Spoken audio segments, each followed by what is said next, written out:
Oh Dieu, comme c'est beau. Je n'ai jamais vu de telle clarté. On dirait presque qu'il fait jour, que les étoiles sont plus nombreuses, et presque à portée de main. Mon rapport avec Yvon Kolázik auparavant, c'était un personnage dans un vitrail. Donc, je ne vais pas dire que je suis rentré dans le vitrail, mais un petit peu.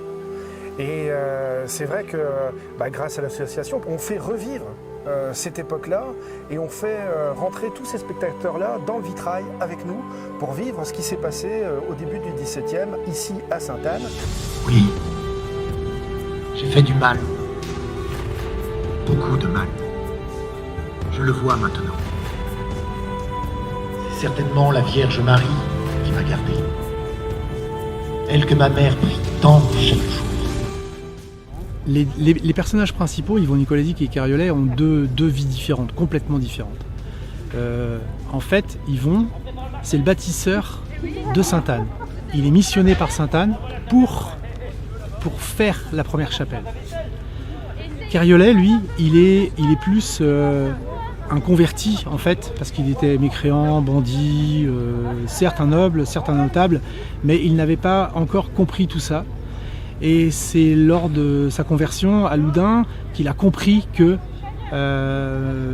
il avait une œuvre à réaliser ici dans ce sanctuaire, ce qu'il a fait jusqu'à la fin de sa vie d'ailleurs, comme Kolázik. Et ils ont tous les deux été les bâtisseurs un petit peu de tout ce que nous avons ici au sanctuaire.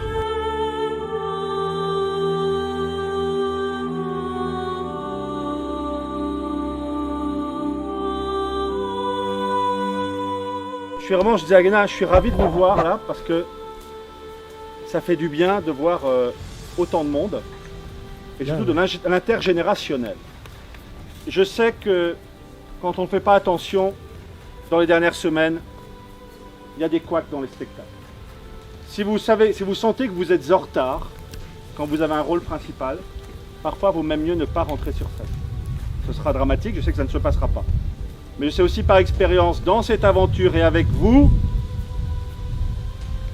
que si on ne remet pas les points sur les i à quelques semaines du spectacle, on a vu dans le passé, il y a des couacs et c'est même pas moi qui vous fais les remarques le soir du spectacle, c'est vous qui tout seul vous rendez compte que devant le public, oh, j'étais ridicule.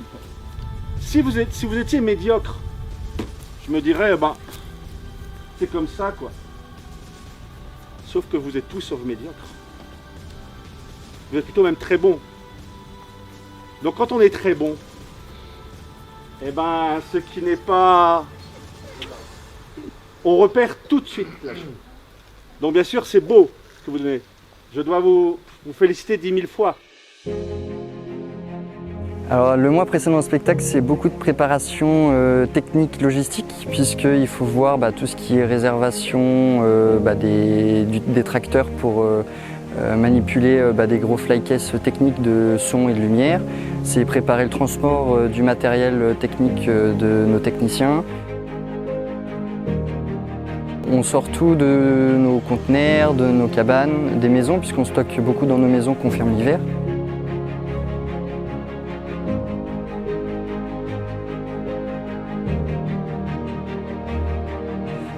Et puis ensuite, c'est ensemble, principalement ceux qui jouent dans certaines scènes où on est ensemble, de se remémorer le spectacle de l'année dernière, où est-ce qu'était placé tel tonneau, où est-ce qu'était placé telle charrette, dans quel sens. Donc c'est se rappeler aussi ce qui a été fait les autres années pour essayer de retrouver quelque chose de concret et de semblable pour la saison qui va arriver là.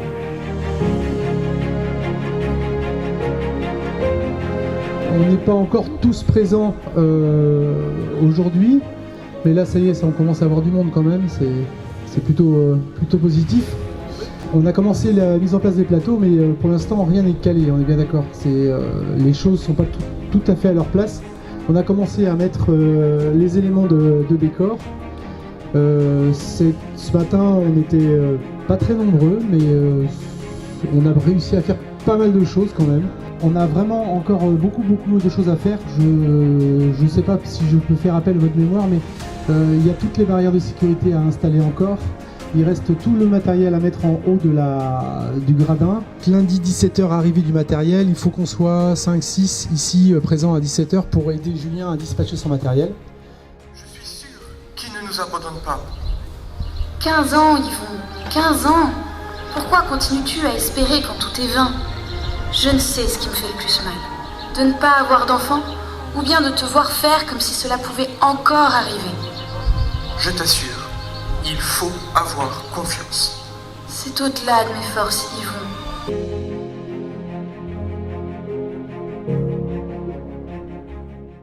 Le fait de ne pas, au niveau des voix, de ne pas avoir ses propres voix, durant le spectacle, c'est vrai que ça a été un petit peu gênant au départ. Une fois qu'on s'est approprié le spectacle en entier et qu'on l'a effectivement joué devant les spectateurs, ça se passe beaucoup mieux.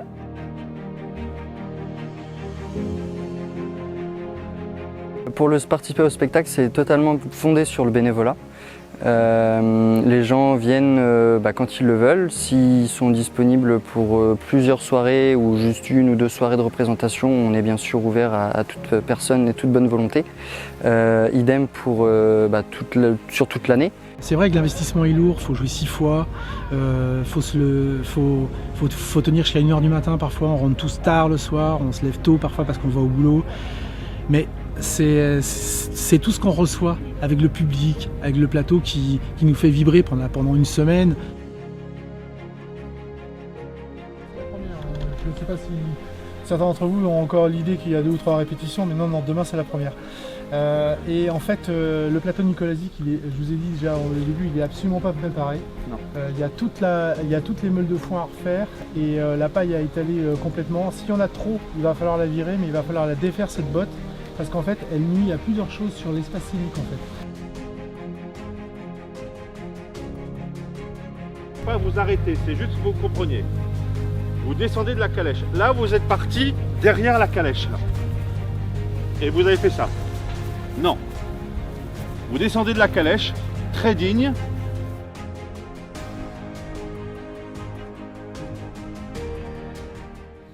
Ce qui est absolument magique, c'est que nous télescopons dans l'histoire, dans le passé, dans de cette histoire que pour une Sainte-Thanoise d'adoption, ça fait jaillir quelque chose d'appartenance, quelque chose de vivre davantage son intégration dans le lieu de vie et en même temps assimiler et transmettre toute l'histoire qui fait Sainte-Anne, le sanctuaire, le collège-lycée, l'académie de musique air sacré. Et puis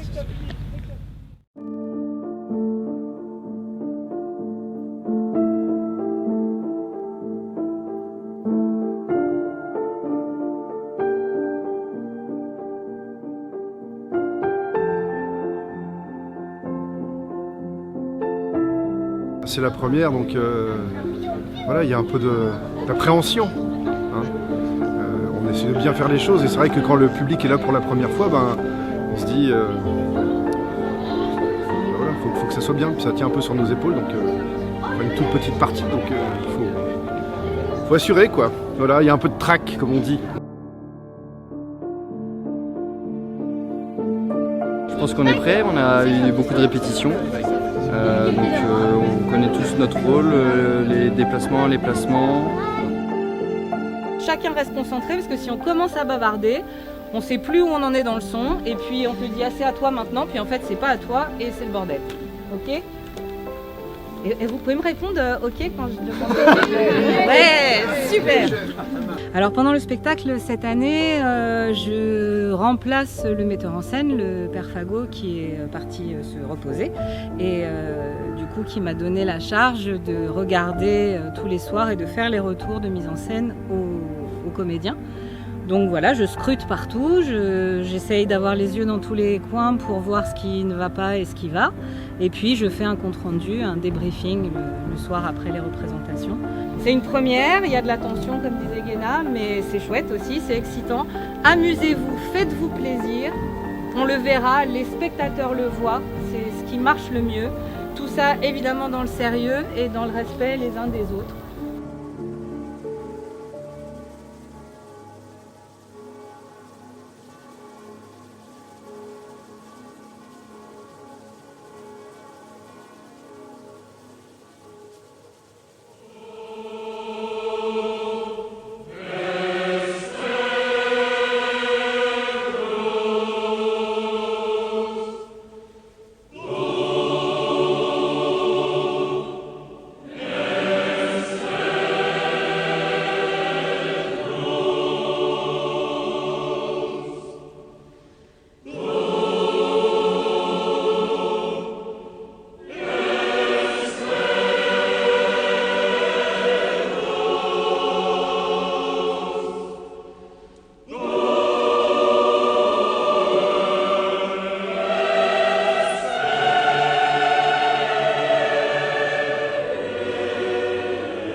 C'est la fin de la première.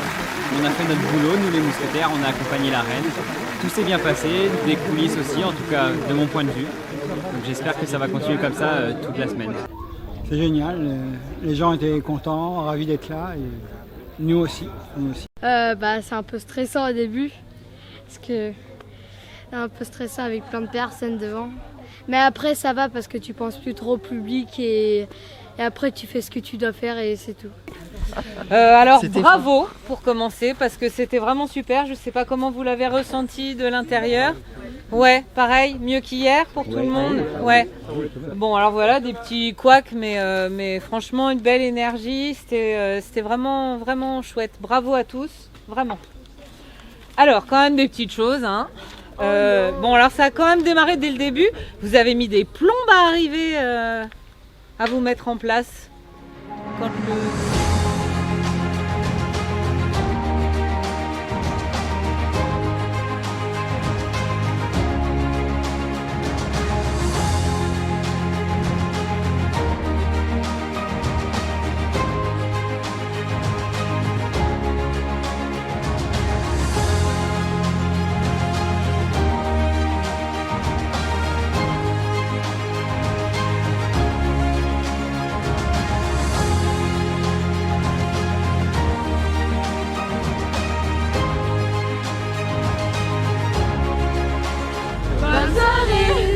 Pour moi, c'est une grande joie de jouer dans ce spectacle parce que je joue en famille. Nous avons joué jusqu'à 4 générations et mes petits-enfants veulent venir à la maison l'été en vacances au moment du spectacle. En fait, c'est une grande famille, jouer ici. Et c'est ça qui fait plaisir en fait tous les ans de revenir parce que ça doit faire la 4e année, je crois. On est entré dans l'aventure il y a 5 ou 6 ans, 7 ans.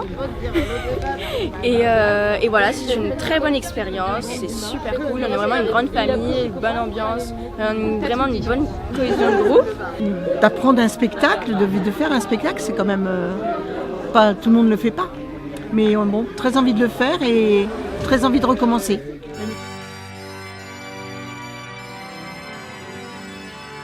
Eh bien, tout s'est très bien passé jusqu'ici, à part quelques anicroches techniques comme toujours, mais qui ont été très bien corrigées par la régie. Je trouve que 2022 c'était encore mieux que le 2021 parce que j'ai commencé en 2021 et là vraiment il y a une très bonne ambiance.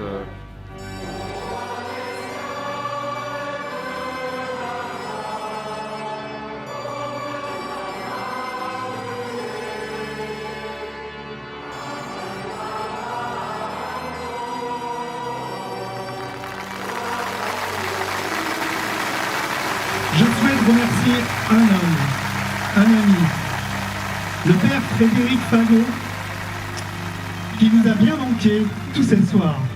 Alors Frédéric, de ton Finistère natal, je ne pense pas que tu as entendu la dernière diffusion de notre spectacle. Mais sache que tu nous manques, et tu manques à la famille de ce théâtre. Reviens-nous bientôt. Mesdames et messieurs, merci à vous pour votre présence. Nous vous disons à l'année prochaine pour la 11e saison du spectacle 1625, le mystère de Sainte-Anne.